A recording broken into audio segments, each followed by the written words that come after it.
And now we have Dr. Sadaqat Ali, who's joined us all the way from Lahore to discuss this topic. Tell us, what is this disorder, this disease, this illness called alcoholism? What is it?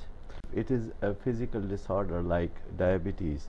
It is most closely resembling diabetes and heart disease, whereby metabolic disorder starts this process of alcoholism.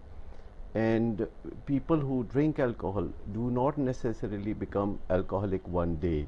Only 10% out of those people who have a genetic code in this respect ultimately cross that invisible line and fall into alcoholism. Dr. Sadaqat, your field is primarily addiction, and this is addiction again. Alcoholism is a kind of addiction, or is it? What is this disorder, this illness, alcoholism? Contrary to the popular belief, it is a physical disorder most closely like diabetes and heart disease. The actual problem is metabolic in nature, and this metabolic error starts in the body, not in the mind. So it's physiological? It's physiological to begin with, but ultimately it encroaches the psychology and the social life of the person who suffers from alcoholism. Everybody who drinks does not end up as an alcoholic. Only 10% of those will cross that invisible line into alcoholism, so and it's a nightmare. What makes you more susceptible to actually becoming an alcoholic? It is a genetic code basically. There are a lot of triggers in the environment also. There is a psychological problem also, but the real trigger comes from the genetic code, and once that genetic code is triggered, it is never reversible. It goes on. It's irreversible. It is irreversible. And that the only way to stop it then Can is you just to stop. explain genetic code for the audience out there? What does it imply?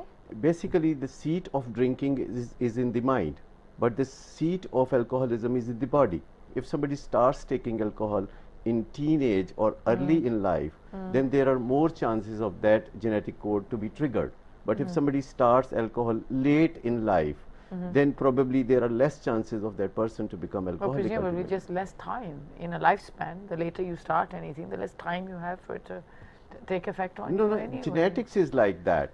If there is a genetic code and you trigger it earlier, it is going to be severe. What are some of the triggers that get people to drink alcohol to begin with? I mean, social, yes.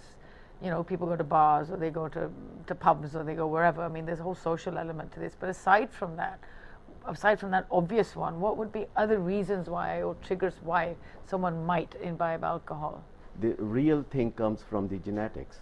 But if there is a genetic code and there are environmental factors also very rich towards that, then definitely the person is going to suffer from alcoholism.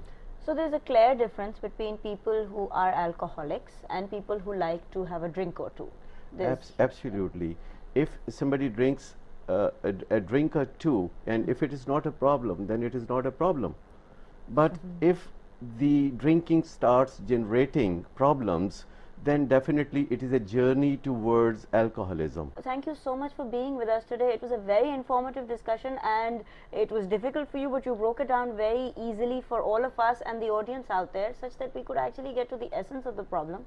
And I think, Amina, we can safely say that today we managed to cover a topic which is not supposed to be discussed on TV. Well, I don't know. I mean, it's an issue. It's an illness. It's a disease like any other disease that you have in the world.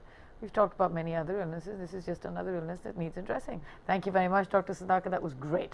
And thank you for actually writing in to us, because this show was prompted by emails, and it wasn't just one email, it was loads of emails that we got from you people that you enjoyed, and you were very informed by the discussion we had on the drug addiction show. So can we have a follow-up on that? And this is yet another addiction, and it's a disease and illness. Don't forget that this is an illness. It's a disease. You need to see a doctor.